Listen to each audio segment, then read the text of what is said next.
Hey everybody, this is Ryan McClanahan with historythroughcards.com. I hope you're all doing very well today.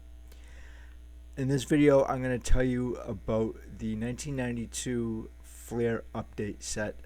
Particularly, it is this gentleman right here, Mike Piazza.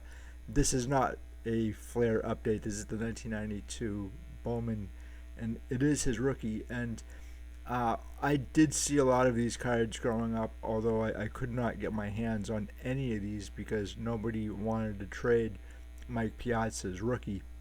And at the time in 1992, 93, 94, this was a really hot card, and everybody that I collected cards with, if they didn't have one of these cards, they wanted one, and he was like the hottest thing since sliced bread.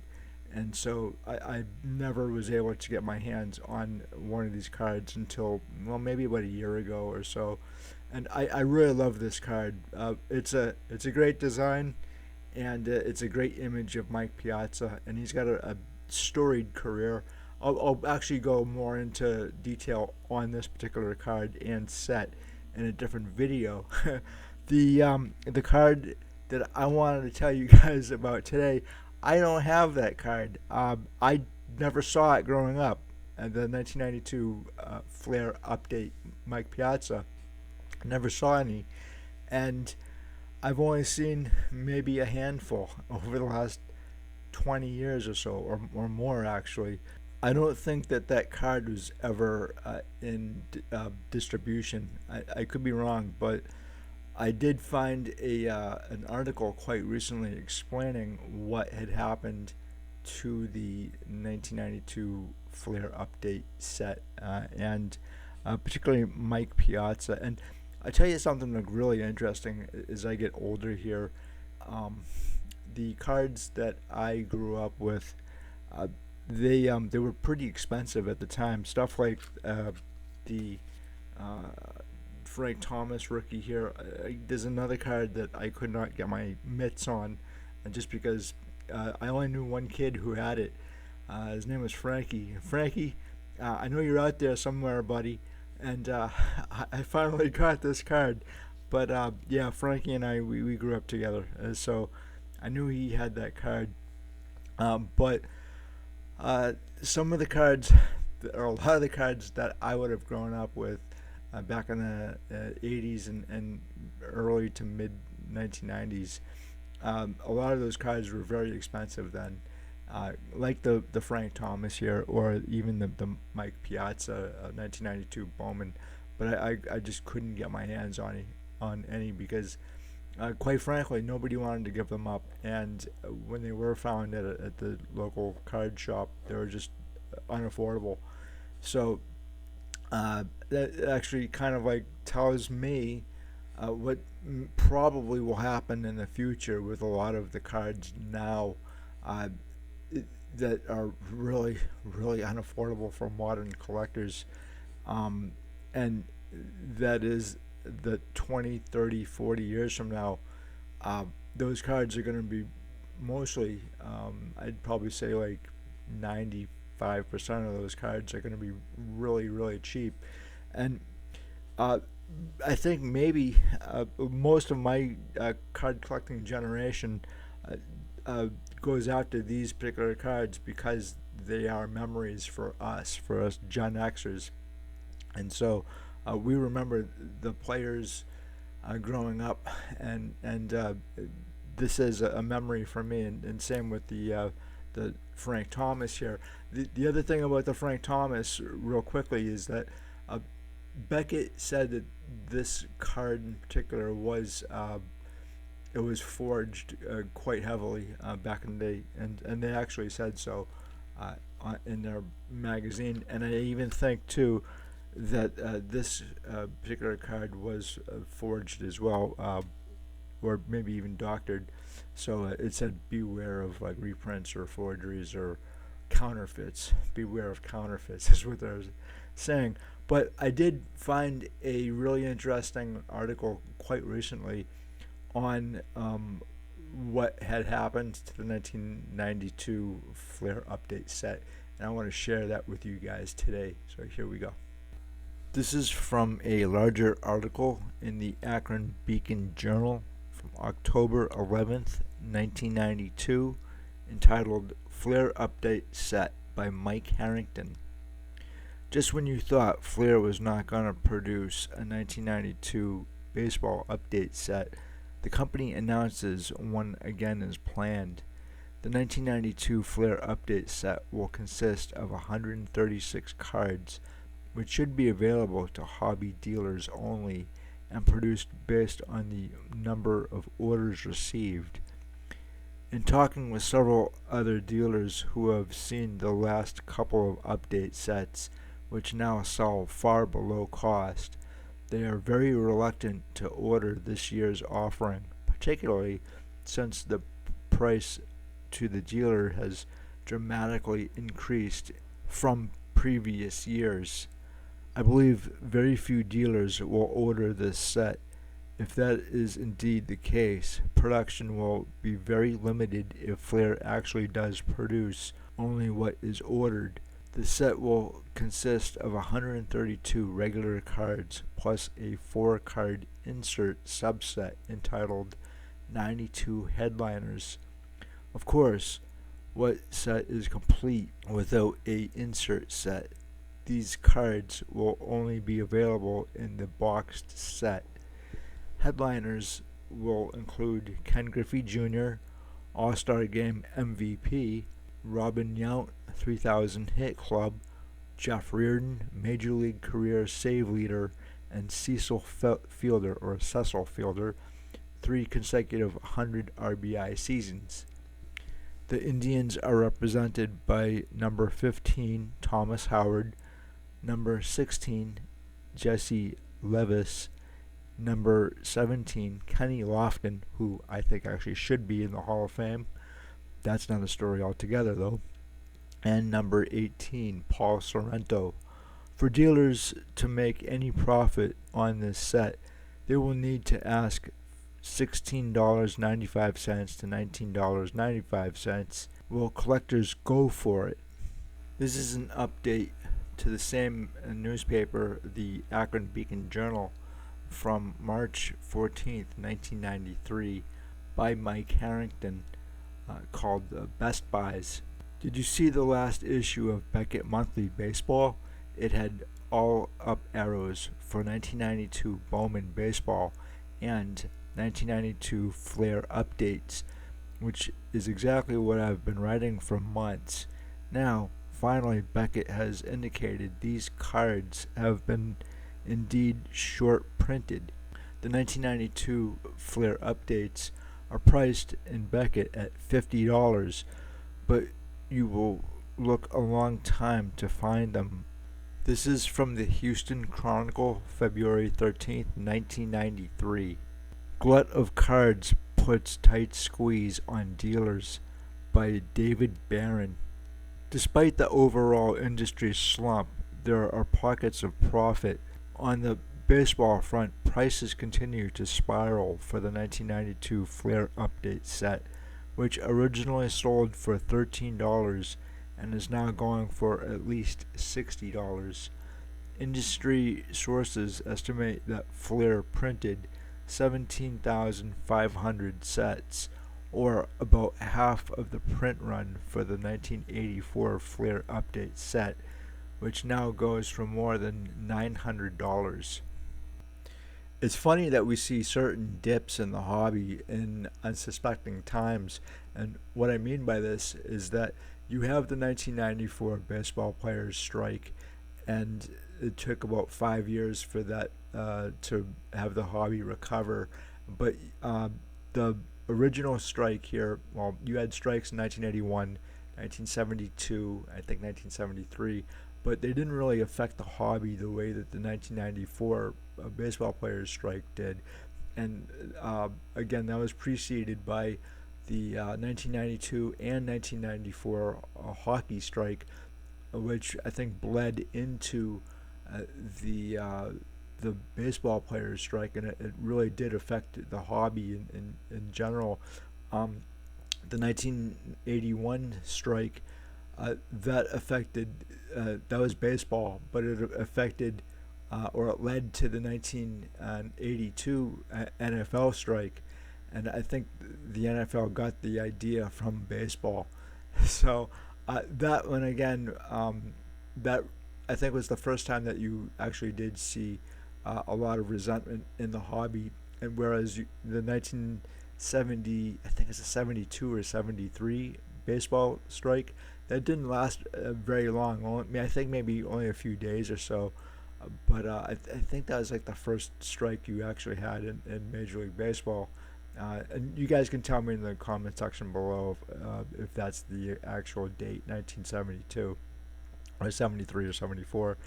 I would have thought maybe it was after Kurt Flood decided to sue baseball, but or during free agency, and there was some problems there with free agency as well. But in general, I think that Kurt Flood should be in the Hall of Fame. It's a different story altogether here.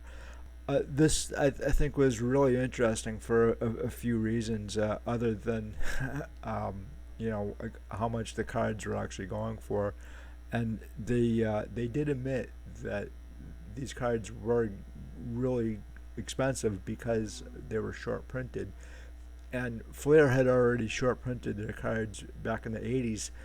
So I actually did a video on this from I think 1983 through 1987. Flair only printed as many cards as or sets as they sold the year prior. So that led to their cards being short printed back in the 1980s, and here we see virtually the same thing, and it kind of makes sense, with the supply and demand thing.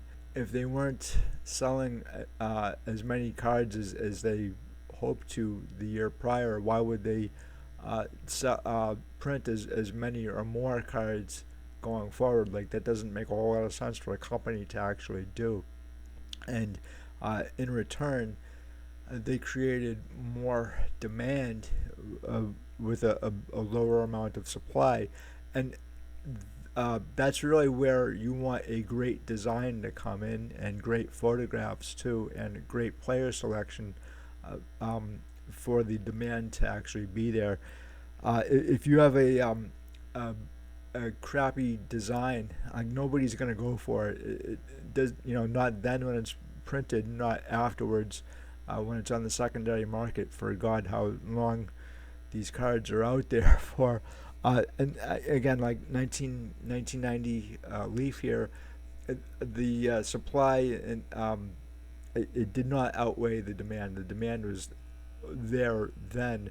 I don't think it's there now, only because you have generations now of collectors who never saw Frank Thomas play. They might like Frank Thomas, and he's a Hall of Famer, but at the same time, too, a lot of newer collectors are more interested in collecting the players that they may have seen.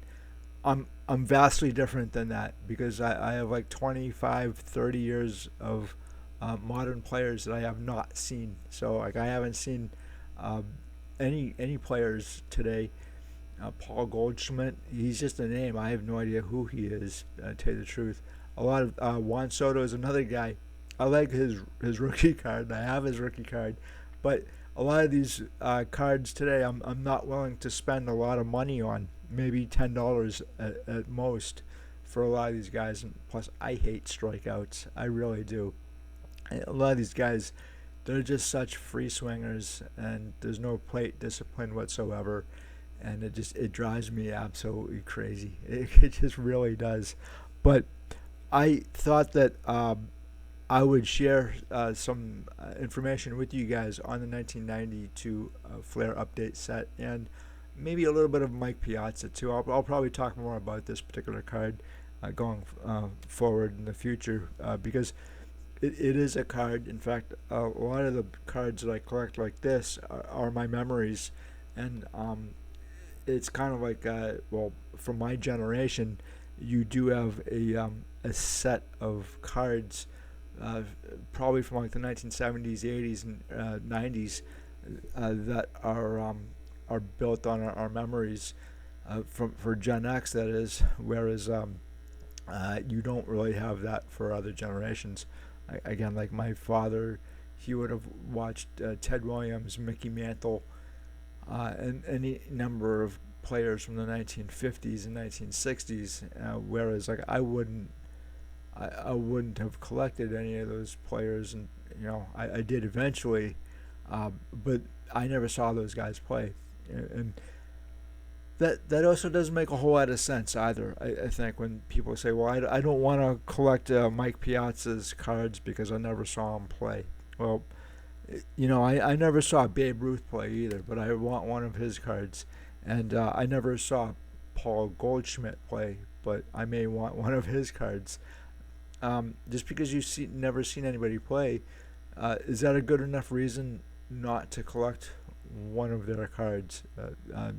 To me, it doesn't make a whole lot of sense. But again, I'm not going to tell anybody how to collect or what to collect. I'm just going to share information with you guys and maybe kind of get you guys thinking as well on some of the cards and players and aspects of card collecting that you might not have thought about before, and vice versa too, right? So the river flows both ways, if you will. One thing that these articles have kind of reminded me about too is information on sets in general, and information. It can be, I guess, in the lexicon, if you will, in the population of newspapers at that time. Everybody could read the same information about a player or a card or a set. That might not be the case going forward, like afterwards. And what I really mean by this is that if information is there one day, don't expect it to be there another day. This stuff can disappear really fast, especially if it's online or if it's on any kind of platform, and it's not in newsprint. And even if it is in newsprint, you have newspapers.com, which they do a really good job. You can be missing a lot of pertinent information on, again, a player, a set, anything really. And so information also needs to be taught to people, where one generation needs to teach another generation why these cards are important, why collect them, who the players are, the rarity of the cards and the sets, and a whole lot of other issues associated with card collecting. I'm not entirely sure if we've done an adequate job teaching other generations or younger generations on this stuff, the history of the hobby, for example. Who was it who founded the hobby? Why did they found the hobby? Everything associated with the hobby today we kind of take for granted, or we don't even think about who it was that set up the foundations that we all essentially take for granted, right? So the same thing with card sets and individual cards. Who's to say in the future that we're going to have the same information available at the tips of our fingers when it comes to today's modern cards in 2025? 20, 30, 40 years from now, that information may be very rare. Again, I can only think of card collectors of the 1940s and 50s and maybe even early 60s or 70s.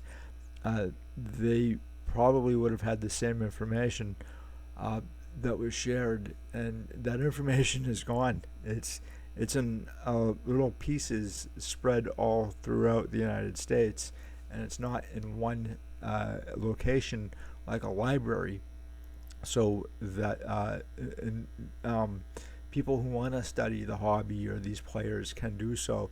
SABR does a really good job of this, actually, but when it comes to hobby publications, there is no library to go to, and that's kind of a shame. But I think it's kind of like up to us to carry on the traditions and the information and knowledge uh, about these cards and players and specific sets, and why cards are rare and why some other cards are not rare, and the manufacturers too. Nobody talks about the manufacturers here. They talk about Tops and Flair and maybe Upper Deck or whatever current, right? The current manufacturers, but manufacturers come and go too, right? So I'm kind of reminded of the 1933 Gaudi and Gaudi as a company. By 1962, none of the original hobby founders, uh, those guys didn't know anything really about Gaudi. Uh, they didn't even know really when it went out of business, and that was in November of 1962.